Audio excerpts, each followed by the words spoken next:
Assalamualaikum warahmatullahi wabarakatuh.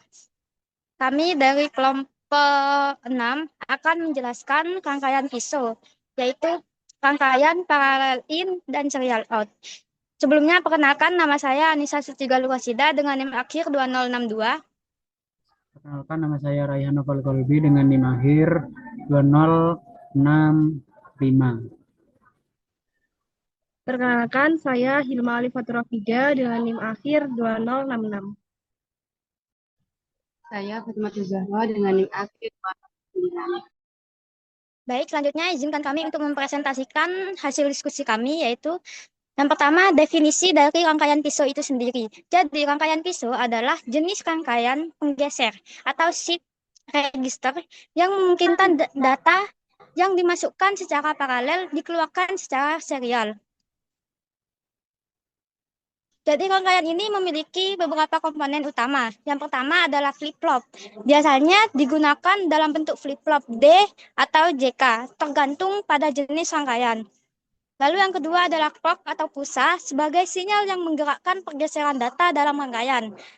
Selanjutnya ada input paralel atau jalur masukan data yang memungkinkan input masuk secara bersamaan. Lalu output serial atau jalur keluaran data secara berurutan dari bit tertinggi ke bit terendah atau sebaliknya. Oke, selanjutnya saya akan menjelaskan bagaimana sih cara kerja dari shift ini ya. Nah, saya zoom dulu, nggak bisa di zoom. Oke, jadi untuk rangkaian ini adalah rangkaian pisau. Jadi rangkaian pisau ini adalah jenis shift register yang menerima data secara paralel dan mengeluarkannya secara serial.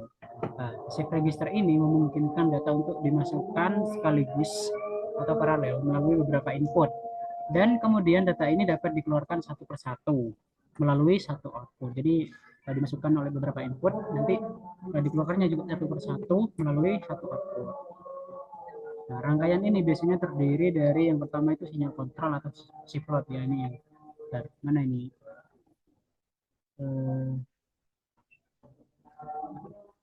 pointer.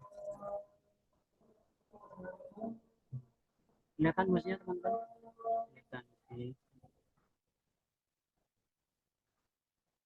Nah, ini bagian shift load ya. Ini shift load. Yang kedua adalah CLK atau clock. Ini bagian clocknya dari sini. Terus gerbang logika, ya gerbang logikanya ini ada banyak gerbang logika, dan ada flip flop. Nah, flip flop itu di sini, ini flip flop. Kemudian untuk mode kerja rangkaiannya itu yang pertama ini parallel load atau shift load ini. Ketika ini shift loadnya 0, ketika sinyalnya ini diatur ke 0, rangkaian paralel berada dalam posisi mode load paralel. Jadi pada mode ini itu data dari input di 0, di 1, di 2, di 3 ini D-nya ini dimasukkan secara masing-masing ke flip flop. Jadi D yang 0 ini dimasukkan ke flip flopnya masing-masing. FF0, FF1, FF2, dan FF3. Nah, ketika pulse clock atau pulsa clock ini pertama terjadi, nilai pada input paralel disimpan masing-masing pada flip flop. Nah, setelah proses yang ini selesai, setelah proses semuanya ini selesai, data sekarang telah tersimpan di flip flop sebagai persiapan untuk dikeluarkan secara serial di sini. Nah, yang kedua, serial shift. Jika serial shift-nya itu satu, ketika sinyal shift-nya itu diatur ke satu, rangkaian beralih ke mode shift serial. Pada mode ini, data di dalam setiap flip flop akan digeser ke kanan pada setiap pulse clock. Untuk selanjutnya adalah ilustrasi bagaimana sih cara kerja rangkaian dari pisau ini. Nah, misalkan kita ingin memasukkan data biner 1101 ke dalam shift register ini secara paralel. Kemudian bagaimana kita mengeluarkannya secara serial. Untuk yang pertama itu langkahnya adalah memuat data secara paralel. Setelah shift load ini diatur ke 0, kita akan dalam mode yang load paralel ya. Jadi dimasukkan ini D0-nya itu 1, D1-nya 1, D0-nya D2-nya itu 0, D3-nya 1. Jadi 1101. Nah, ketika sinyal clock pertama terjadi, datanya itu dimuat dalam FF0. Jadi tetap 1101. Nah, pada langkah yang di akhir, data biner 11 ini disimpan di flip flop dengan kondisi Q0-nya itu 1, Q0-nya 1, Q1-nya 1, Q2-nya 0, dan Q3-nya 1. Kemudian yang kedua, serial shift itu untuk mengeluarkan data secara serial. Nah, ketika shift plot itu diatur ke satu, kita berada dalam mode shift serial. Sama seperti langkahnya seperti di awal tadi, dimasukkan ke pulse clock. Jadi key 0-nya tetap 1, key 1-nya 1, key 2-nya 1, key 3-nya 0, dan ya. Kenapa key 0-nya tetap 1? Karena tidak ada data baru yang masuk ke key 0. Jadi 1. Kemudian untuk pulse clock-nya 2-nya itu key 0-nya tetap 0. Itu seterusnya sampai pulse clock 4. Sampai pulse clock 5, yaitu key 3 sama dengan 1. Nah, kesimpulan dari di atas tadi cara kerja dan ilustrasinya itu dalam rangkaian ini data biner 1101 telah dimuat secara paralel dalam satu langkah dan kemudian dikeluarkan secara serial pada setiap pulse clock dan sebagai urutan 1101. Untuk tahap selanjutnya akan dijelaskan oleh teman saya. Baik, selanjutnya saya akan menjelaskan tentang fungsi penggunaan rangkaian pisau. Rangkaian pisau ini digunakan untuk yang pertama yaitu mengkonversi data. Mengkonversi data ini maksudnya adalah mengubah data dari format paralel ke serial agar mudah ditransmisikan pada jalur yang terbatas. Nah, fungsi yang kedua, komunikasi serial. Komunikasi serial ini digunakan dalam sistem komunikasi data serial seperti UART atau Universal Asynchronous Receiver Transmitter. Dan fungsi yang terakhir yaitu memori dan penyimpanan. Maksudnya adalah sebagai buffer atau untuk menyimpan dan mengeluarkan data secara serial.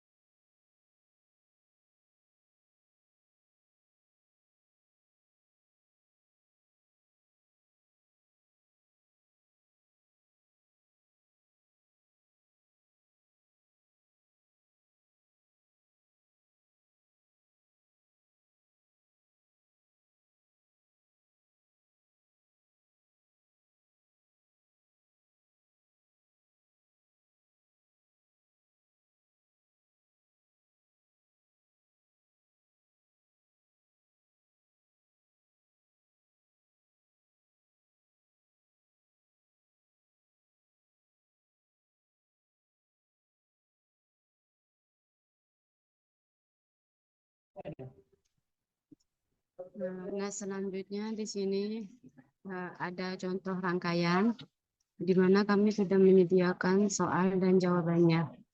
Ada soalnya yaitu sebuah rangkaian ini merupakan rangkaian shift register 4 bit, di mana rangkaian ini memiliki dua mode operasi yaitu parallel load dan like shift. Input data awal untuk setiap flip-flop pada saat D sama dengan 0 adalah sebagai berikut.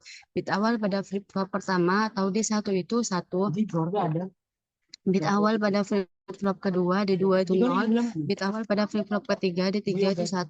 Bit awal pada flip-flop keempat, D4 itu 0. Nah, rangkaian ini dioperasikan dengan mode write shift dan clock berdenyut sebanyak 3 kali. Pertanyaannya, soalnya di sini tentukan data yang tersimpan pada setiap flip-flop setelah 3 denyutan clock. Kemudian jika rangkaian ini dioperasikan dengan mode parallel load, bagaimana data yang tersimpan pada setiap flip-flop setelah 1 denyutan clock. Nah, jawaban kami di sini yang pertama mode write shift itu dalam keadaan awal atau T sama dengan 0 itu D1 dalam keadaan 1, D2 dalam keadaan 0, D3 dalam keadaan 1, dan D4 dalam keadaan 0.